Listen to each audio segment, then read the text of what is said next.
عمران خان کے، ان کے حوالے سے میں آپ کو یہ بتانا چاہتا ہوں کہ ان میں کیس کوئی نہیں ہے، وہ سارا پروپیگنڈا ہے اور منہ کی کھانی پڑے گی جو یہ گورنمنٹ ہے اور پچھلی گورنمنٹ ہے جو انسسٹ کرتے رہتے ہیں۔ میں حیران ہوں کہ سرکاری خرچے پہ جو وزیر اعظم امریکہ جا سکتا ہے اور امریکہ میں اس کو کتنی لفٹ ملی آپ نے دیکھ لیا، اس لیے کہ سب کو پتہ ہے کہ وہ 90 دن کے لیے آئے ہیں، آدھا ٹائم ان کا گزر گیا، آدھے ٹائم میں وہ الیکشن کرائیں اور گھر جائیں۔ وہ لمبی تان کے سونے کی نہ کوشش کریں اقتدار کی کرسی پہ، اور اگر انہوں نے جانا ہی ہے، ان کو شوق ہے تو غزہ جائیں۔ غزہ میں مسلمانوں کو، غزہ میں امت کو، غزہ میں فلسطینیوں کو ضرورت ہے کہ ان کے ساتھ جا کے کوئی کھڑا ہو۔ آپ کے پاس وسائل ہیں اور ریاست ہماری جو ہے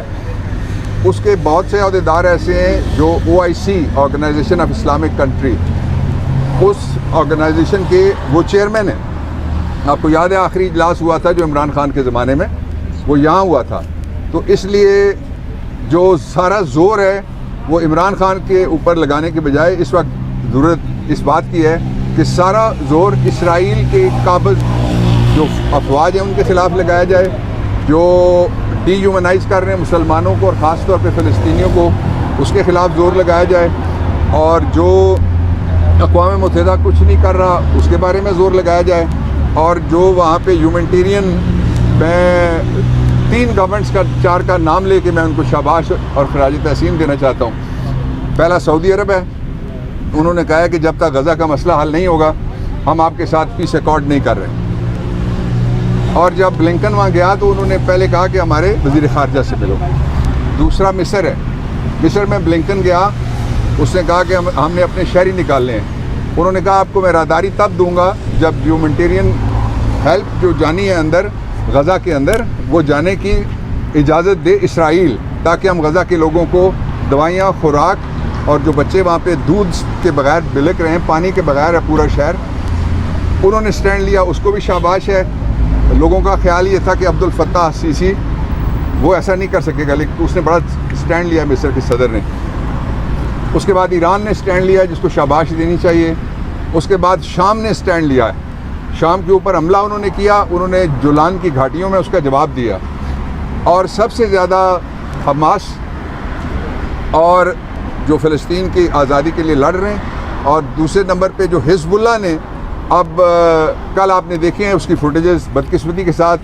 ہمارے یہاں صرف سرکاری فوٹو چلتے ہیں، باقی کچھ نہیں چلتا، تو اگر وہ چلائیں تو آپ کو نظر آئے گا کہ اسرائیلی ٹینک، اسرائیلی ہمویز اور اسرائیلی چوکیاں، ان کے اوپر حملہ ہوا ہے باقاعدہ۔ تو اسرائیل چومکھی لڑائی نہیں لڑ سکتا۔ اگر مسلم امہ تھوڑی سی جاگ جائے، حکمرانوں کی میں بات کر رہا ہوں جو مسلمان بحیثیت اجتماعی جاگ رہے ہیں، ساری دنیا کے اندر ایک نیا نیریٹو بنا ہے، وہ یہ ہے کہ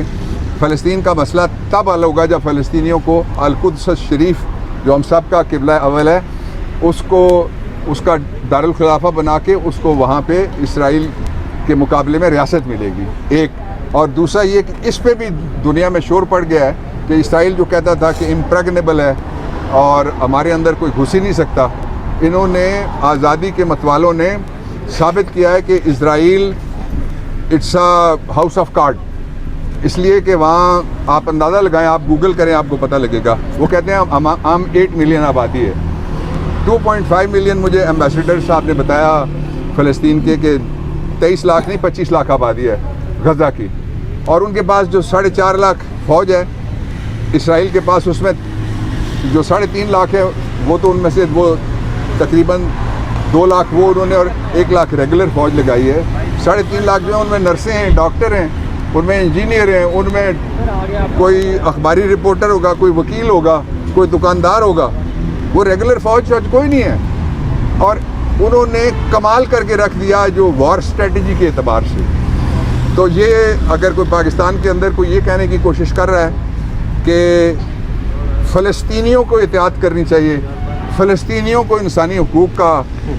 خیال کرنا چاہیے، اس کو شرم آنی چاہیے ایسی ہر آواز کو، ان کو چاہیے کہ وہ بتائیں کہ پہلے چھپے ہوئے مر رہے تھے فلسطینی غزہ کے اندر شہری، اب وہ کھل کے سامنے کھڑے ہو کے ان کے اوپر حملے ہو رہے ہیں۔ وہ بات کا جو سب سے امپورٹنٹ کیس ہے پاکستان پورے میں وہ یہ ہے کہ کیا 3 MPO میں جو گرفتاریاں ہیں وہ قانونی ہیں، آئین کے مطابق ہیں اور جائز ہیں۔ اس کے اوپر اسٹے آرڈر لگایا ہوا ہے جسٹس بابر ستار صاحب نے. پاکستان کی تاریخ میں پہلی دفعہ یہ مسئلہ اٹھا ہے, پہلی دفعہ اسٹے آرڈر ہوا ہے. اس میں نے آپ کے سامنے پہلے بھی اس کو آرگو کیا 2 دفعہ, اور آج میرے آرگیومنٹس مکمل ہو گئے ہیں. باقی سارے آرگیومنٹس کو سن کے پھر اس کا فیصلہ کریں گے. اس میں آج جو جج صاحب نے اپریشیٹ کی بات یہ کہ جو ضابطہ فوجداری ہے اس میں لکھا ہوا ہے سیڈیشن سمیت جو پریونٹیو جرائم ہیں یا جن سے پبلک آرڈر اور پبلک پیس متاثر ہوتا ہے, اس میں سب سے پہلے جو پولیس ہے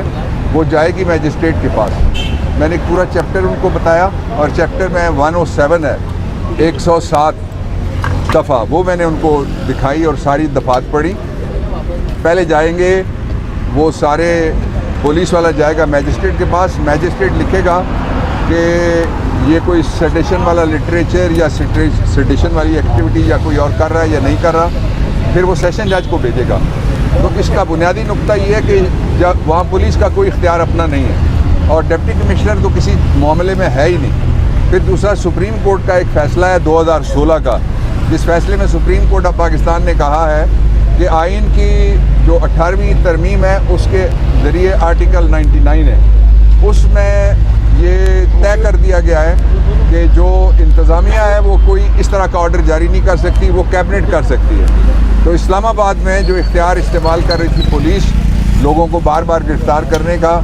اس کو بھی میں نے غیر قانونی ثابت کیا, اور ساتھ یہ کہا کہ اس پہ ایک ججمنٹ چاہیے, اور وہ اس لیے ججمنٹ چاہیے کہ لوگوں کو بار بار گرفتار کر کے یہ ایکسیس ٹو جسٹس یعنی انصاف تک رسائی کا رستہ روکا جا رہا ہے, اور یہ عدلیہ کی بھی توہین ہے اور عدلیہ کی آزادی پہ یہ حملہ ہے. ایک یہ تھا.